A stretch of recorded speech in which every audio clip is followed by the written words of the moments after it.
Bonjour tout le monde et bienvenue dans cette... Alors, soit c'est la dernière vidéo de l'année, soit c'est la première vidéo de l'année 2020. Là, j'ai quasiment fini toutes les vidéos calendrier. Donc ceux qui n'ont pas vu le calendrier de l'avant 2019, allez-y. Je présente 24 réalisateurs et donc 24 films d'animation différents. Pas forcément plus de la Japanimation, même si bon, ça c'est un petit peu lié des fois. Bon, même si on va dire sur les 24 films, il y en a 19, c'est la Japanimation, le reste c'est des films soit français, soit américain, soit on va dire, américain ou européen avec des entreprises japonaises. Mais c'est pas le but.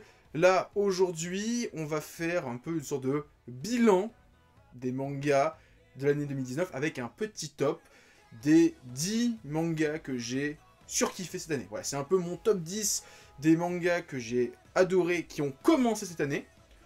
Il faut bien préciser, vous me dites One Piece, One Piece n'a pas commencé cette année. Shingeki no Kyojin, pareil. Voilà, donc c'est vraiment voilà, les séries qui ont commencé à partir de janvier 2019 à décembre 2019. Alors, il va y avoir 2-3 titres qui sont pas dedans, parce que déjà, c'est mes goûts. Voilà, c'est un top 10 sur mes mangas que j'ai aimés, et que j'ai lu aussi, hein. Forcément, si je ne sais pas quoi, je l'ai pas lu, ben forcément il ne sera pas dans le top 10, parce que je ne connais pas tout. Et après, il y a mes goûts personnels, par exemple, je vais le dire un petit peu après, il y a 3-4 titres qui sont pas dedans, pour certaines raisons, mais on va venir à ça tout de suite. Et normalement, en parallèle de cette vidéo, je devrais sortir une vidéo sur mes 10 animés de l'année 2019 que j'ai le plus aimé, avec, alors, en même temps de ça, alors ça sera sortira un peu plus tard, j'ai l'intention de faire un top 20 des mangas de la décennie, parce que 2019 c'est la fin d'une décennie, de 2010 à 2019, et je ferai pareil pour les animés, mon top 20 des animés de la décennie. Ça fait beaucoup de vidéos. Heureusement que j'ai fait le calendrier de l'avant avant pour me reposer et préparer toutes ces grosses vidéos. Alors, avant de commencer à faire le top 10, il y a 2-3 titres que j'ai exclus pour différentes raisons. Et alors, déjà, Demon Slayer. Alors, il mériterait d'être dans le top 5. Même le top 3, c'est sûr certain. Si je ne l'ai pas mis dedans, c'est pour une seule et bonne raison. Le manga est déjà sorti chez nous une première fois. C'est juste une ressortie sous un nouveau nom. Donc, pour moi, il ne mérite pas d'être dans le top. Mais j'en parle parce que c'est un excellent titre. Il mériterait, allez, facile la 3e place. Allez, peut-être même la 2e. Ah, je sais pas, j'hésite. Ah, je sais pas. Mais dans le top 3. La première place, je pense pas qu'il puisse la prendre, très clairement. Même si c'est un très bon titre. Après, vous verrez peut-être dans le top animé, il sera très bien classé, c'est sûr et certain. Et les 2 autres titres dont je vais pas parler, alors, eux, c'est un cas différent. C'est des one-shot d'auteurs que j'aime beaucoup, qui ont fait d'excellents titres, mais j'ai trouvé que c'était moins bien que leur titre précédent. C'est pas que le titre est mauvais, non, loin de là, c'est un excellent titre, mais je pense que si je ne connaissais pas les auteurs avant, ils auraient été dans le top 10, c'est sûr certain, mais là, par exemple, Errance, c'est excellent, mais quand t'as lu Bonne Nuit Poun Poun, t'as lu La Fille de la Plage ou d'autres titres, c'est bien, mais t'as un sentiment trop peu. Ça aurait été une histoire sur 3-4 tomes, je pense que j'aurais été intrigué, je l'aurais mis dans le top. Là, bah, une histoire complète, qui est super bien, mais c'est moins bien que Bonne Nuit Poun Poun ou Demon machin truc, donc forcément je l'ai pas mis dedans. Et l'autre titre aussi, il y a Éveil, qui est très bien, j'adore Tayoto Matsumoto, mais c'est pas son meilleur titre, et c'est encore une fois, c'est très court, on a... ça aurait gagné à être un peu plus long, avoir plus de matière. Alors, j'ai pas tout pris parce que franchement, je peux pas avoir tout dans les mains. Mais il y a aussi le nouveau Gutanabe, le nouveau Lovecraft, qui est super bien. Mais une fois que t'as eu la claque des montagnes hallucinées, ben, dans l'abîme du temps, ça marche un peu moins bien. Voilà, c'est une gifle, c'est la même gifle, donc tu t'y es habitué. Ça aurait été vraiment totalement différent, j'aurais dit waouh, tu m'as surpris, Tonabe, mais là, il n'y a aucune surprise, aucune nouveauté, aucun nouveau sel. J'ai 2-3 autres titres, mais je ne les ai plus en tête. Mais voilà, il y a certains titres. Il y a aussi l'auteur de Area 51, Masato Issa, que j'aime beaucoup, qui a sorti 2 titres cette année en France. Kamuya Ride et Batman Ninja, qui sont sympas, mais c'est clairement moins bien que Area 51. Donc forcément, ça ne rentre pas dans ce top 10. Donc maintenant que j'ai établi les trucs... Bon, j'ai quand même pu en parler, mais voilà, ça rentre pas dans le top 10, ils sont on va dire, à la porte du podium du top 10. Voilà, c'est vraiment ça, on va dire, ça serait un peu les 11e, 12e, 13e et 14e, voilà, ces titres-là. C'est juste parce que sont bien, mais je voulais aussi présenter des nouveaux auteurs et des nouvelles licences. Allez, on commence avec en 10e position, Les Fleurs du Mal de Kazuo Kaimura et Hideo Okazaki. Alors c'est un manga en 2 tomes aux éditions Le Lézard Noir. C'est mon 5e ou 6e Kazuo Kaimura, qui est un auteur qui dessine des femmes sublimes. Franchement, ces femmes sont gracieuses. Et ce titre, c'est pour moi le meilleur Kazuo Kaimura qu'on ait eu édité en France. Il y a eu des très bons titres, il y a eu Les Fleurs de l'Ombre qui est très bien, Kana essaie régulièrement d'éditer des nouveaux titres de l'auteur. On a quasiment une fois par an un nouveau titre de Kaimura qui arrive en France, et j'essaie plus ou moins de rattraper la collection, il me manque encore 3 ou 4. Ça fait à chaque fois je me dis il faut que je les achète, et je les achète jamais. Mais Les Fleurs du Mal, l'auteur a mis une barre super haute avec l'histoire d'un mec qui gère, on va dire, une sorte d'entreprise d'art. Alors, je sais plus exactement c'est quoi, c'est un nom, c'est l'art floral. Et en fait, c'est un gros mania du sexe et de la violence, de la torture, du viol. Et il jette son dévolu sur une femme qui va en faire sa reine. Et elle va commencer à prendre goût au pouvoir. Enfin, je vous le raconte de manière un petit peu simple, mais c'est super bien. Si vous êtes curieux de l'auteur, lisez Lady Snowblood. C'est le manga qui a plus ou moins inspiré Kill Bill. C'est l'un de ses meilleurs titres et je pensais pas trouver mieux que Lady Snowblood. Les Fleurs du Mal. Franchement, Les Fleurs du Mal a placé les fleurs, la position super haut. Franchement, c'était super bien. Je suis toujours aussi intrigué par toute la bibliographie de l'auteur parce qu'il a fait d'excellents titres sur différentes femmes de différentes périodes qui ont subi différentes choses. Alors, c'est pas autobiographique, mais qu'est-ce que c'est bien écrit. Et franchement, quand on dit « Ouais, les femmes sont mal représentées dans les mangas », lisez du Kazuo Kamimura. C'est un dieu pour l'écriture des femmes, très clairement. En 9e position, La Voix du Tablier. Donc, on change totalement d'ambiance, on part sur un manga d'humour, un manga comique, où en fait on suit ce monsieur qui est un ancien yakuza, qui va se marier. Alors, il s'est marié avant le début du manga avec une femme, et il devient homme au foyer. Donc, il va vivre la vie d'une femme au foyer japonaise, mais donc c'est un homme, un ancien yakuza, donc il a toujours cette culture yakuza, donc quand il fait des choses, il le fait de manière yakuzaesque. Genre, il va couper du poisson, t'as l'impression qu'il va dépecer un homme. Il va livrer un colis, on a l'impression qu'il va livrer de la drogue. Que des bails comme ça. Alors en plus, il y a ces relations mafieuses qui viennent le voir, qui disent « Mais je comprends pas !» Et il dit « Non mais moi je suis devenu un homme au foyer. C'est la vraie vie ça. La vie d'Yakuza c'est de la merde. » Il y a plein de blagues. Alors aussi, j'avais suivi un peu la série en scan avant que ça arrive en France. Et j'avais dans ma vidéo sur La Voix du Tablier. Il y a énormément de blagues en japonais qui sont en fait hyper pointues. Parce qu'en fait c'est genre, ça va faire référence à quelque chose de normal pour nous, mais qui est aussi une référence à des mots dans le champ lexical mafieux. Par exemple, il y a toute une histoire sur le fait de chanter. Et en fait, il y a toute une histoire où en fait, le beau-père du héros lui propose d'aller au karaoké, il dit « Est-ce que t'aimes chanter ?» Et en fait, en japonais, ça veut dire aussi balancer ses camarades. Et c'est très compliqué à expliquer. Enfin voilà, il y a des blagues un petit peu comme ça sur des jeux de mots japonais qui sont pas forcément faciles à traduire. Alors je dirais pas que je les ai compris parce que je ne parle pas japonais, mais j'ai vu des gens expliquer les blagues en japonais et je comprends bien mieux la blague maintenant en français. Alors elle marche super bien en français, mais c'est sûr qu'en japonais ça passe beaucoup mieux parce que c'est des jeux de mots japonais. Mais ça reste super bien en termes de dessin, c'est sympathique, mais c'est surtout en termes d'humour, notamment dans le tome 2 avec le chat qui veut poser une crotte. C'était excellent. Bon, c'est de l'humour pipi caca, mais ça marche avec moi. La Voix du Tablier, c'est pour l'instant il y a 2 tomes. Alors ça sortira pas de manière régulière parce qu'il y a 3-4 tomes au Japon pour l'instant et que ça sort au feeling. Mais franchement, allez-y, c'est un bon petit manga d'humour. En 8e position, Valkyrie Apocalypse. Alors là, on va dans un tout nouveau délire.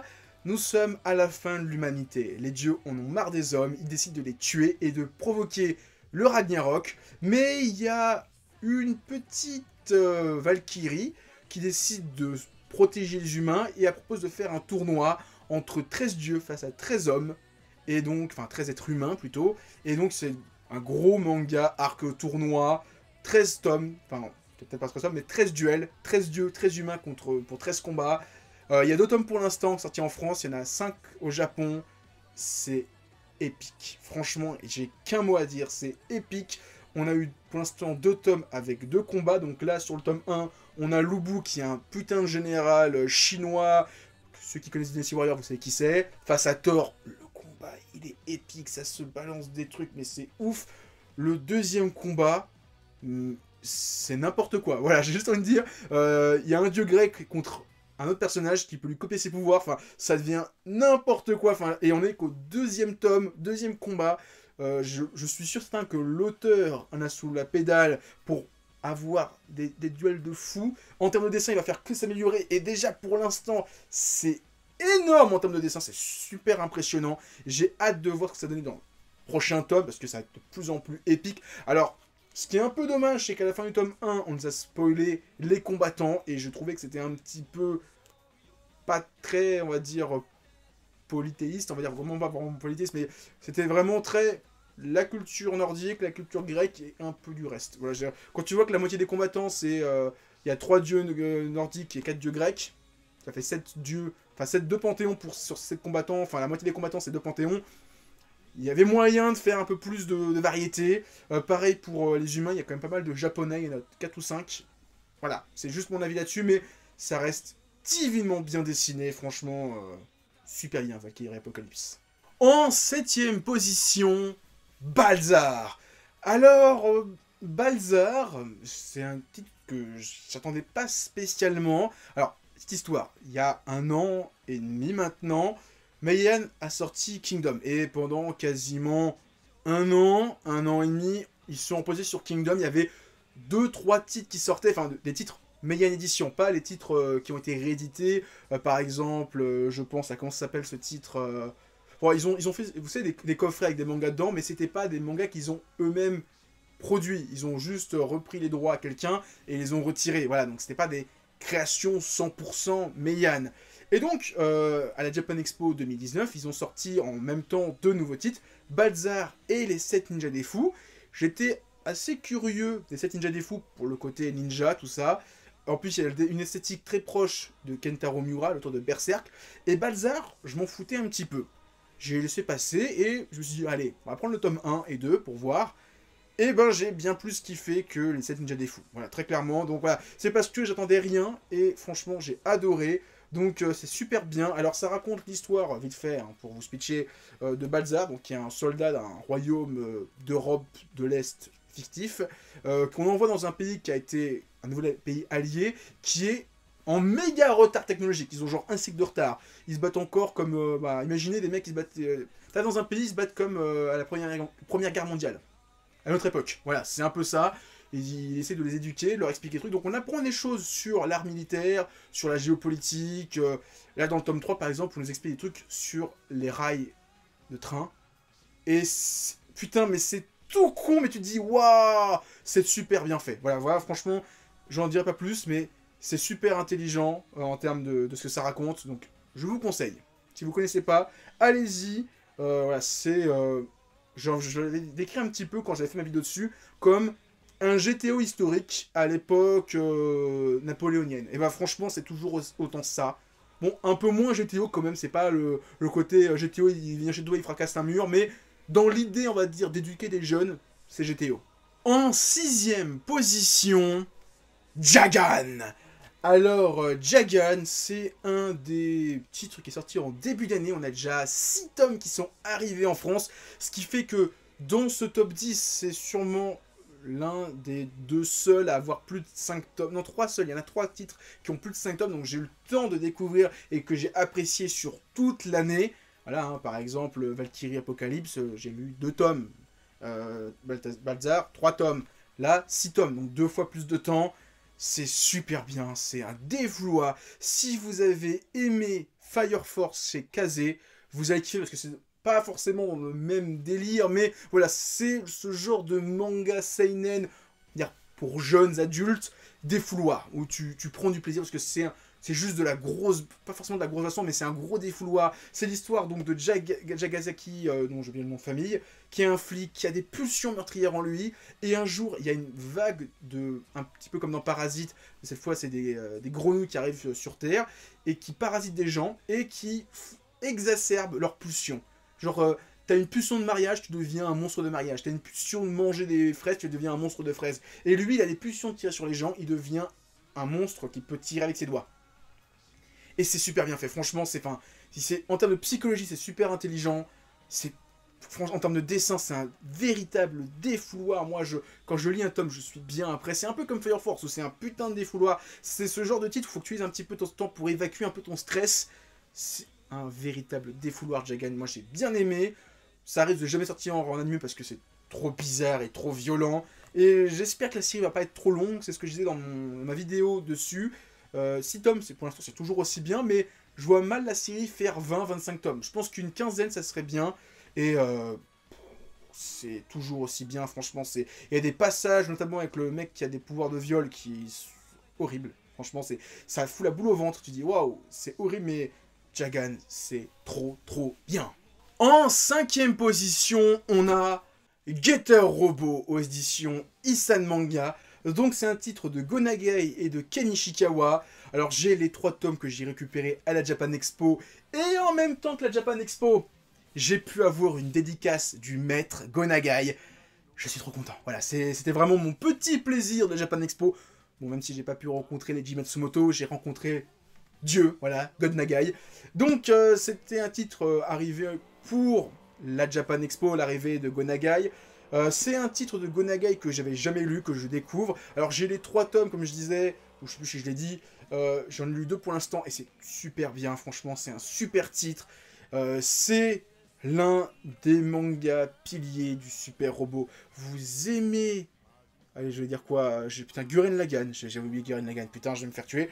Vous aimez Gurren Lagann, c'est son papy. Voilà, c'est le papy de Gurren Lagann. C'est super épique. Alors, c'est pas aussi gueulard, aussi fabulous que Gurren Lagann, mais c'est dans cet esprit-là. Franchement, l'esprit de gros robots qui affrontent d'autres gros trucs.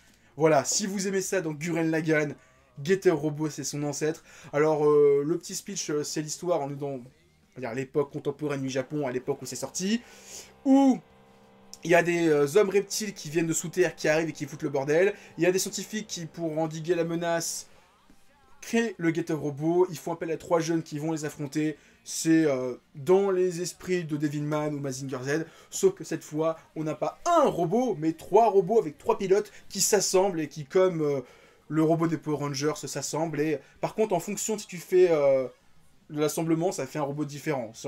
Il y a 3 robots différents, ils s'assemblent 1, 2, 3, ou 2, 3, 1, ou 2, 3, 2, 1, 3, ça fait pas le même robot. Voilà, c'est dans cet esprit-là. C'était pour vendre des jouets surtout, mais franchement, c'est super bien. Et comme je l'ai dit dans ma vidéo, Isan Manga a fait du super boulot. Franchement, l'édition qu'ils ont fait, elle est super trop bien. Ça veut rien dire, mais voilà, vous avez compris l'idée. Franchement, si je devais faire juste un top 10 des meilleures éditions, bah Isan Manga, ils sont numéro 1, mais loin devant. Ils font trop du bon travail.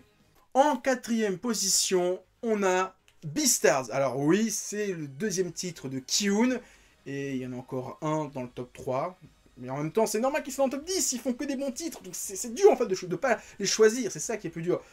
Beastars, c'est un titre que j'avais déjà vu un petit peu au Japon, enfin, je suis jamais allé au Japon, mais quand je suivais un peu les sorties japonaises, je voyais souvent ces couvertures avec des animaux anthropomorphes, et j'étais hyper curieux. Et c'est sorti en France chez Ki-hoon en début d'année, alors j'ai en plus pour l'occasion, l'auteur est venu, et j'ai pu avoir une petite dédicace, donc je suis très content.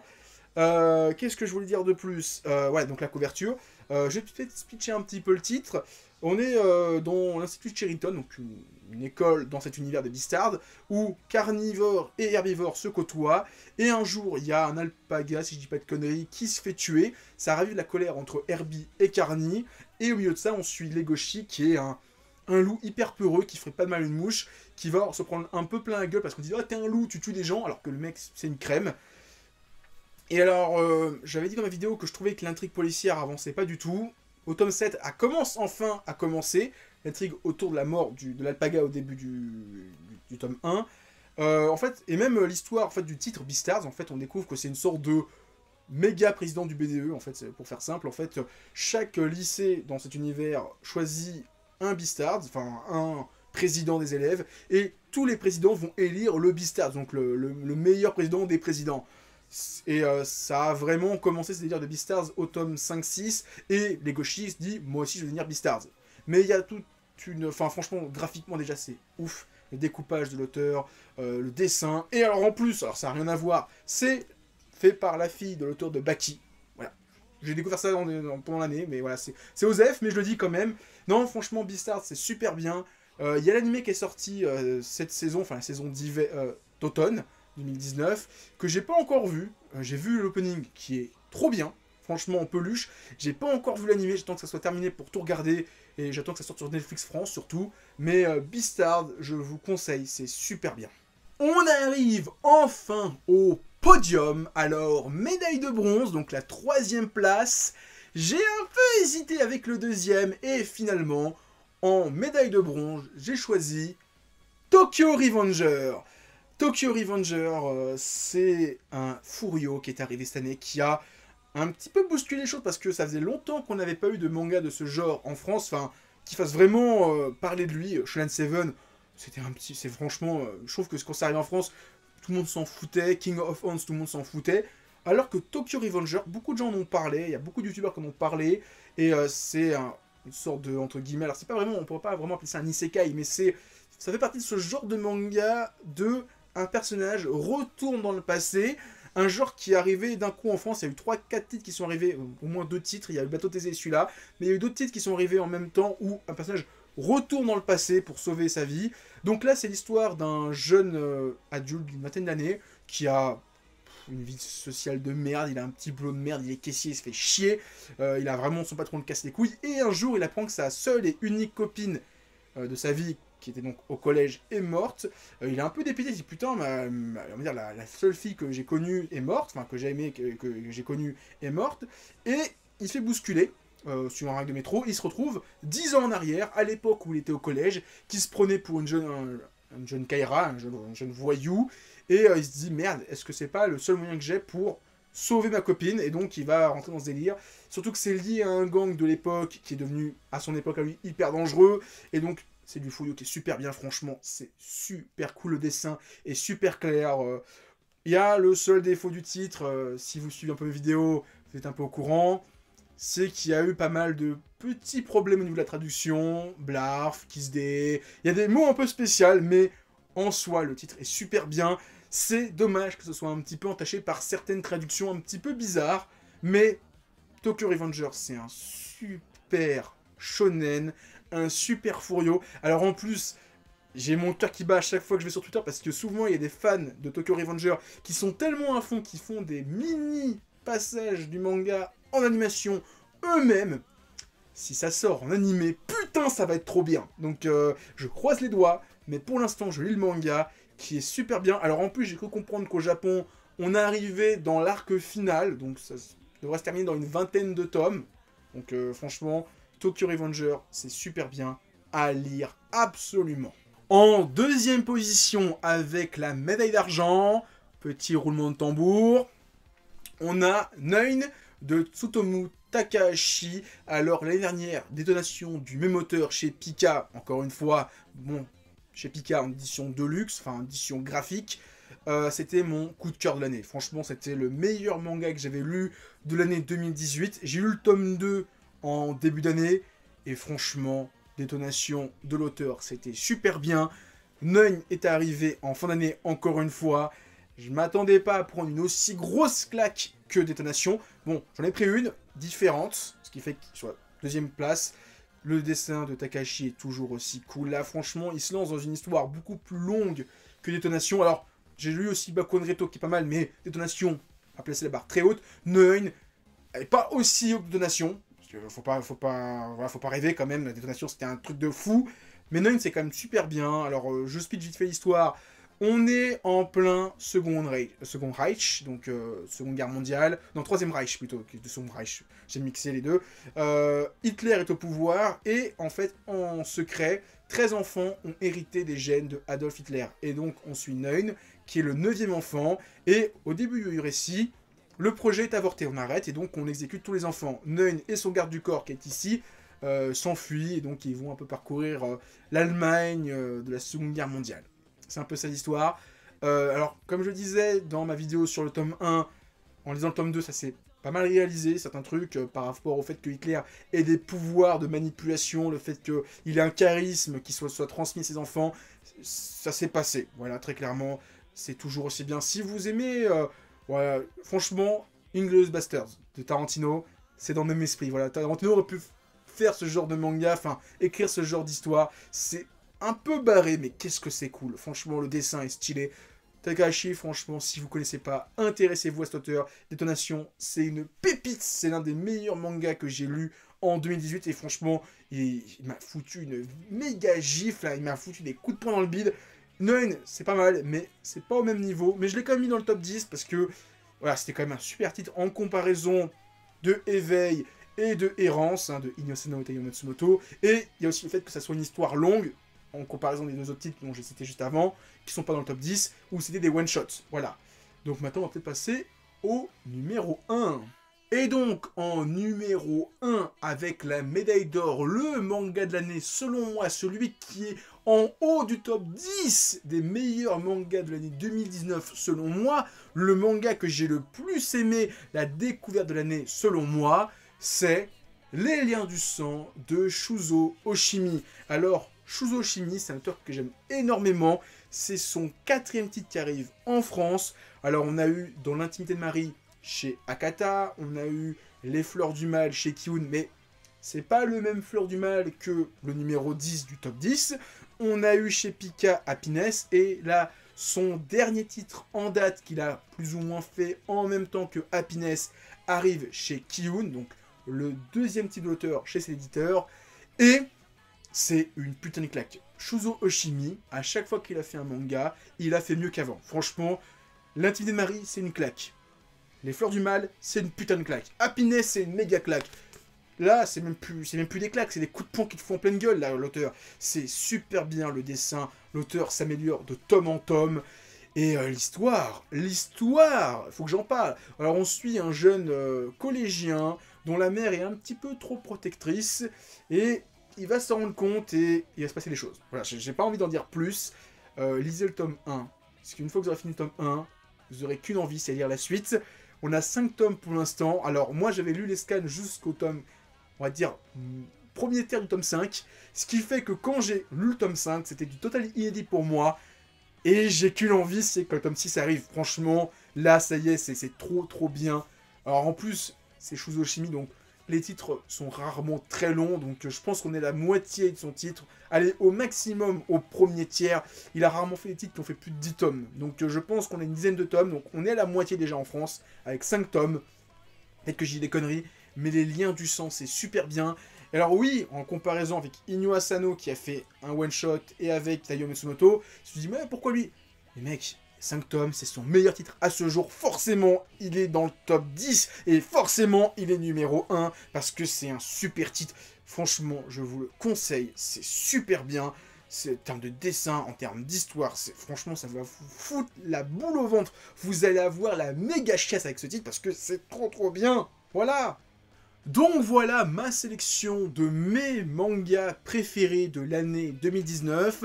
Si, et je l'espère, vous avez une sélection différente de la mienne, mettez ça en commentaire, peut-être que je vais découvrir des titres. Donc allez-y, dites-moi, moi j'ai préféré ça, ça m'intéresse, j'ai peut-être découvert des pépites, ou peut-être pas.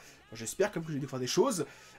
Et comme d'hab, likez, commentez, partagez la vidéo. En description, je vais essayer de mettre toutes les vidéos manga à chaud qui sont liées à ces mangas. Et aussi, il y a mon Discord, mon Twitter, mon Instagram. Essayez de me suivre, voilà, c'est tout ce que j'avais à dire. À plus et continuez à lire des mangas. Allez, ciao tout le monde!